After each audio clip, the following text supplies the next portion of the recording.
نازل کی ہیں کسی غرض فاسد سے چھپاتے ہیں،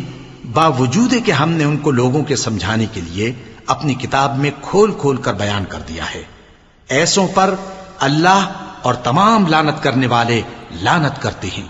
ہاں، جو توبہ کرتے ہیں اور اپنی حالت درست کر لیتے ہیں اور احکام الہی کو صاف صاف بیان کر دیتے ہیں تو میں ان کے قصور معاف کر دیتا ہوں، اور میں بڑا معاف کرنے والا، بڑا مہربان ہوں۔ جو لوگ کافر ہوئے اور کافر ہی مرے،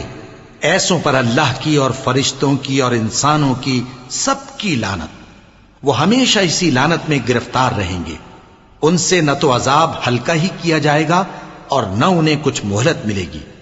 اور لوگوں، تمہارا معبود ایک ہی معبود ہے، اس بڑے مہربان اور رحم والے کے سوا کوئی عبادت کے لائق نہیں۔ بے شک آسمانوں اور زمین کے پیدا کرنے میں اور رات اور دن کے ایک دوسرے کے پیچھے آنے جانے میں اور کشتیوں اور جہازوں میں جو سمندر میں لوگوں کے فائدے کے لیے رواں ہیں، اور میں جس کو اللہ آسمان سے برساتا اور اس سے زمین کو اس کے مردہ ہو جانے کے بعد زندہ یعنی خشک ہو جانے کے بعد سرسبز کر دیتا ہے، اور زمین پر ہر قسم کے جانور پھیلانے میں اور ہواؤں کے چلانے میں اور بادلوں میں جو آسمان اور زمین کے درمیان گھرے رہتے ہیں، عقل مندوں کے لیے اللہ کی قدرت کی نشانیاں ہیں۔ اور بعض لوگ ایسے ہیں جو غیر اللہ کو اللہ کا شریک بناتے اور ان سے اللہ کی سی محبت کرتے ہیں، لیکن جو ایمان والے ہیں وہ تو اللہ ہی کے سب سے زیادہ دوست دار ہیں۔ اور اے کاش ظالم لوگ جو بات عذاب کے وقت دیکھیں گے اب دیکھ لیتے کہ سب طرح کی طاقت اللہ ہی کو ہے،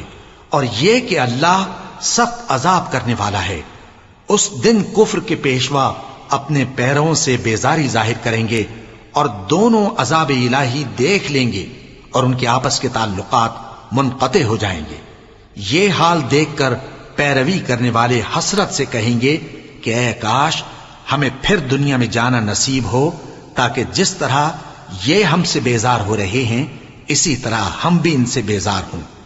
اس طرح اللہ ان کے اعمال حسرت بنا کر دکھائے گا اور وہ دوزخ سے نکل نہیں سکیں گے۔ لوگوں، جو چیزیں زمین میں حلال طیب ہیں وہ کھاؤ، اور شیطان کے قدموں پر نہ چلو، وہ تمہارا کھلا دشمن ہے۔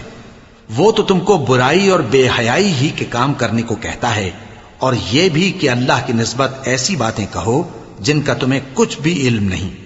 اور جب ان لوگوں سے کہا جاتا ہے کہ جو کتاب اللہ نے نازل فرمائی